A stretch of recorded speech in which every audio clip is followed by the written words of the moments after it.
Obisa mo akaba mo atla se be Coastal Television do election I the guitar 514 the guitar 514 ko ha da ye wo bia no yan wo be chere kama da ba na apabo ne de ebusia no kweri why smooth da ma ye hwe anepe ye hyase ni na adere ko ina na mom inia ba ma Omar Abdallah or the report fee before so about commander keep us no kwa keep us out na ko adumara ko ma lebudu ofia ma yenkibi set sana ya tetere ho bebi mpo line wo so na bi ndc phone line wa na bi phone line wa hey Ghana abatu munya akwaba yenya apo mutede ebe na do waso apo da yasi mo show wi ma adama ebira inu hwio oh so far as I mean adom here professor Ayakwa Minabanfeji ene da onye twetwe nkomo o oye adwumeze bebi zen awode bia ya krado da adwumezen aye brejuma na se abatu commission jenmisa onfa oye susane biara ntomo mba ya na yaza ebotumi ya agyan so that she na adwum there no matter how the circumstance will be no adwumene zane ye bokwa akwan yim na fi tum ne ye ji adwuma nti yaza abrempo embre aza otumo waje nkwan da wiazi ye hu ama say komezo na ekọ long journey za obutum no agbata anu nso a oso otumo because day in day out bia arenant nti nso na yim achira ba yetum ya agba it doesn't mean that you need to do it because you're not prof ojahin kwan da yintum na fi nti dwuma na fi bibia so ntum no omboa no onkwe yim nti bibia dezin so far abatu commission ne nkofa officials awo police station no wona kete wudu wan sanjo won komodi no otede yo so ba ana why star asoba yen kan kakra ye hun yembo abatu commission oye Jane Mensa na ne regional directors na industry directors e mo hona abado osana amachi oye nunum pe ma ye sha say you move oye round na fi ye tumi na ya hwe oye mero tomorrow ko de hun de commission no wa sha sa ozinzeme biara o support biara otum azoro ko oye centers nti eyi chere anamo bia wotum biara na wa ya crowd do bo mbaze na fi wotum na wa aboa mo bibia so tum na ezimo nti hono ntute na honko na bazi o say that it's good o je papa wa kona ofo da wotum na wa ya hono ntute na besibiri nti nzama wodi djumazi inkiza ko ya more than 20 plus oil centers yetum ya ko from Cape Coast north south KEA part of western region bibia de yima ni na otum no orizum me bia otum no oye na djuma ya no medasi na me bi sede police station wa electoral officers all no bit there oye PO no oprenum o de ho twetwe nkomo anada onpinum po de be bia na bi sane nsam na ba ho na agirema akafa nsam aba a little difficulties are you to me face I Cape Coast south north because a pin one channel fee a pray you would nkomo ever record the one over kazo tomorrow koda the only thing I would was am the verbal one or impower by how I'm attending impower section what tomorrow but for them to be in the camera that will buy ye chon or ya penyin motum no the monko the ordinary picture images they allow us we tell him you to me but the video ones the Cape Coast south Cape Coast north yan fan easy because my fan is a woman there nothing man or baba to abano awon na no yin twunkoma ebi no pro homu da fi wotum na woje motum ojinja Cape Coast south binum aya bus garage yenisa kan aya former PC Alfred Thompson here ka say o te kire ndem mutum kire the man so na aya voters bi mutum kire wona wo de bia akasa won so tum but Cape Coast north is zero be ekwa na zero da obakasa na efu camera too much on no asoba but camera busro ana de electoral commission am etun for there mo wonye nsantwafo nkasa mo nko TV ana de ebnada na edo yo bon senti nyobe abakade in initial stage first pa no abda o shawna dwum de time abeto commission of the krata aba aba no de on say me biara nkankan samtwafo pin tum nko na nkete accreditation a there so many words no to my brother but am de ekiri na samtwafo mpanyimfo a wo ye panyimfo wo ye Ghana ha wo ye abeto commission tum ditwe nkomo no de ma asem no to mo fi won abakade binim de na no to mo hwe hunitim was ipine bi ntia ga chedo wasema nkasa nti man kasa mebeke bia wasema man kasa but adwuma no so embra wo meka adwuma meka samtworo adwuma no awode epede ebi atina asem de go oya efan no do another record do a awode tum na isik no concern awode ogitum de damazi na epede ye ameche be tum yon afokon nti yon twa komana so on gintum ko zinda the only way that able to take pictures the image and some of the videos are that if you be for na fi tum na yakọ into the guests and pushes of them about commission age my phone say able to yakada so far no will give them 70% than the previous ones because previous ones no echo hompo na akwana ba for what down to give you information and now what they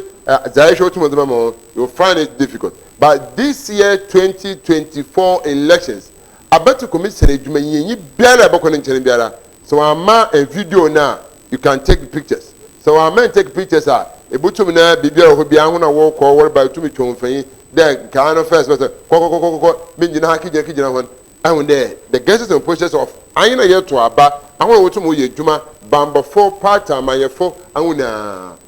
there's unity there's a cordial relationship a relation na all tum ho biala otum no yini anko otum yini ezinko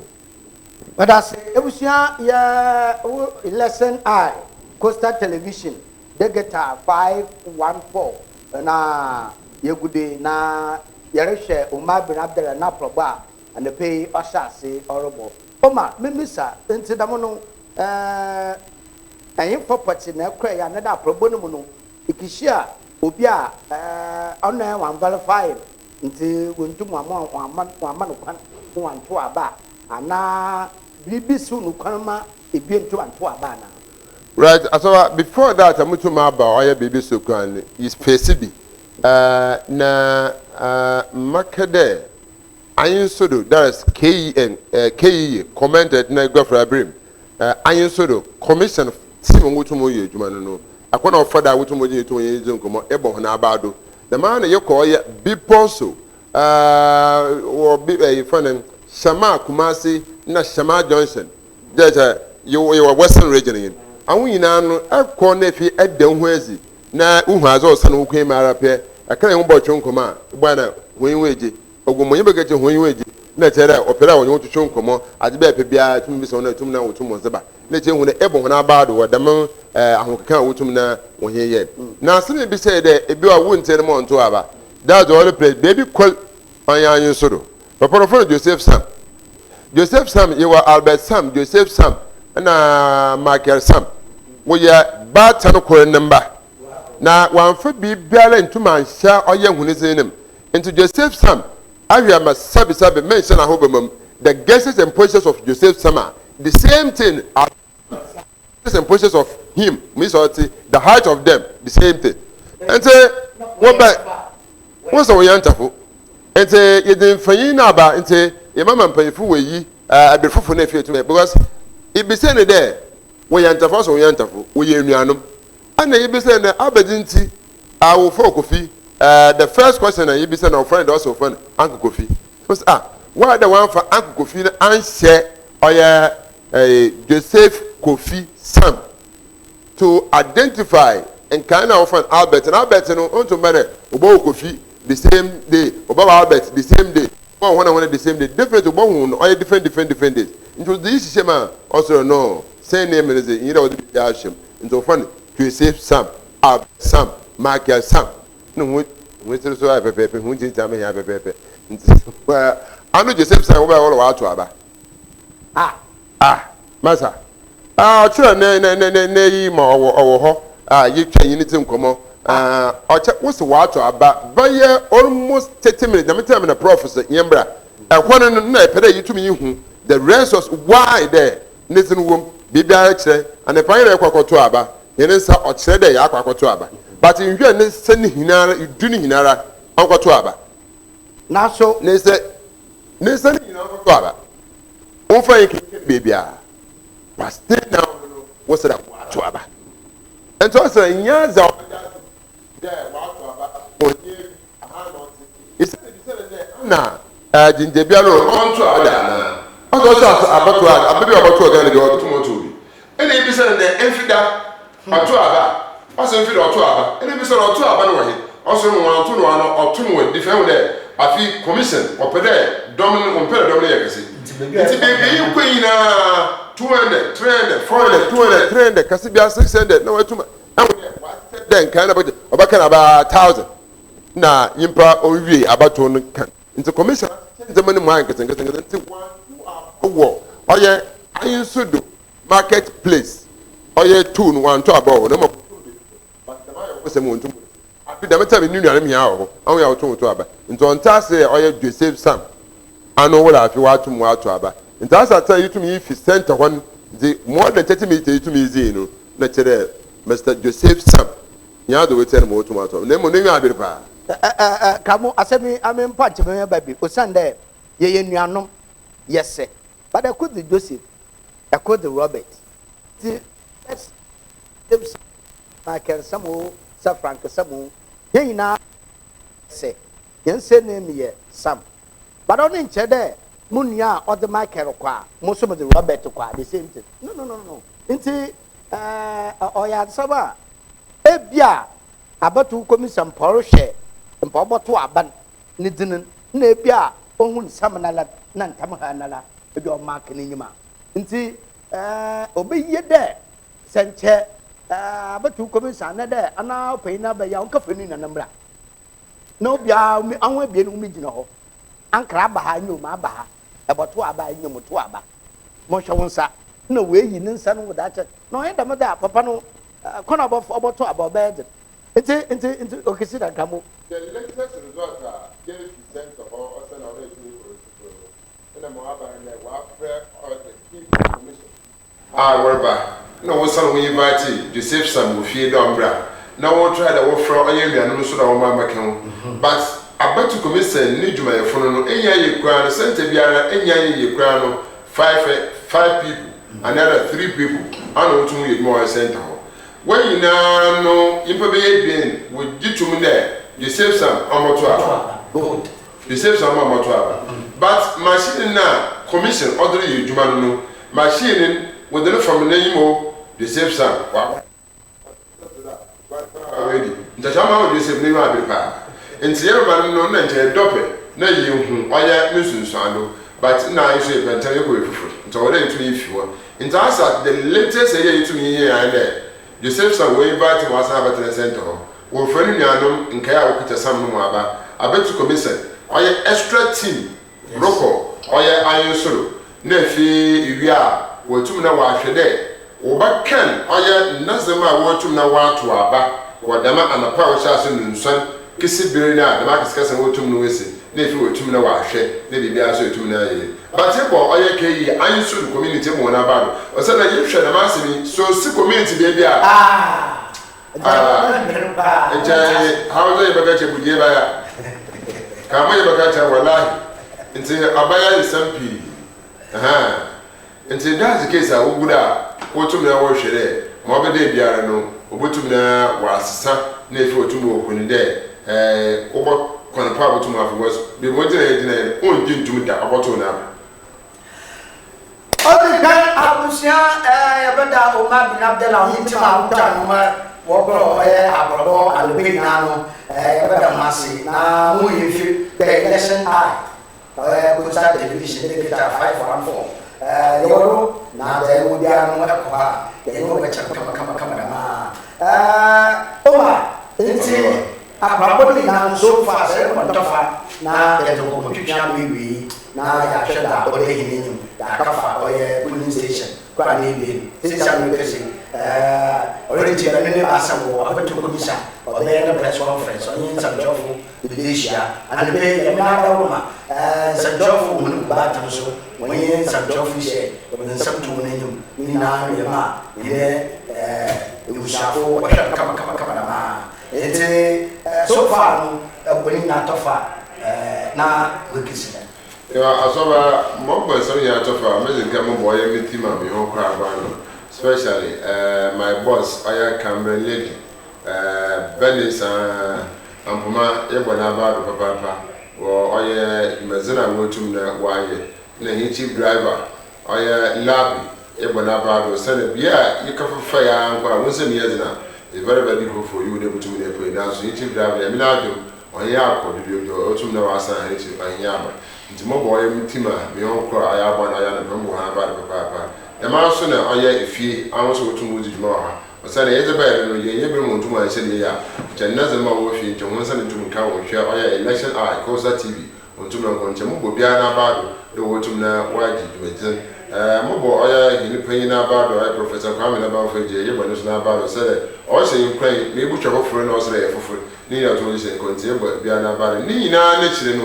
ya sha se wo ye no Cape Coast North Cape Coast South KEA Western region nti ni nyina bo na Eminado, Bibia Akwe, Ayasuje, Leasa Etia. Bibia Aya Asumbe, Akasma, Dara, and Basabo, Ebusia, Yakanu, Aba, Yaba, Yata, Pigana, watching more in free, do you post that television, lesson I, the guitar, 514,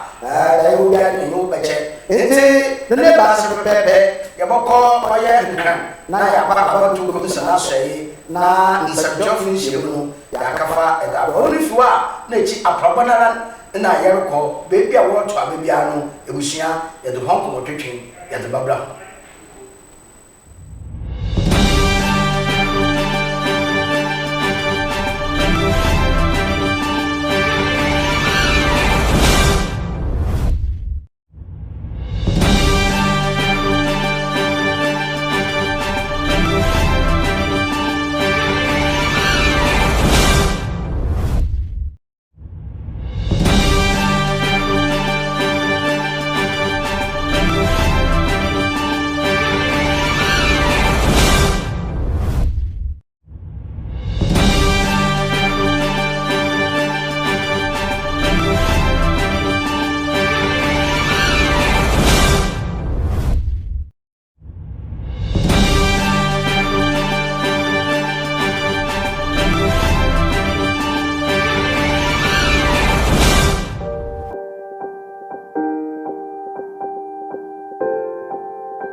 Baby. Baby. I said my bro.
Yes, this morning, that's my vote at the other primary one polling center, and after which I embarked on the monitoring exercise at the other police stations. So far, I have monitored about 8 police stations. And, a few issues. I checked some of them with the DC director, and I think there were not bad issues. So we have to understand ourselves. But generally, it is peaceful. People are relaxed. The queues are not that long, and the turnout generally is low. On all the places I've gone, the turnout is low. It's only one police station at Basina and that's where the turnout, that they had a good turnout. But every other place, the turnout is about a third or a fourth of the population on the voters register, which is not good. Because we are inching to midday, and then 5 hours more. Who knows whether the people will come or they will not come. If the turnout is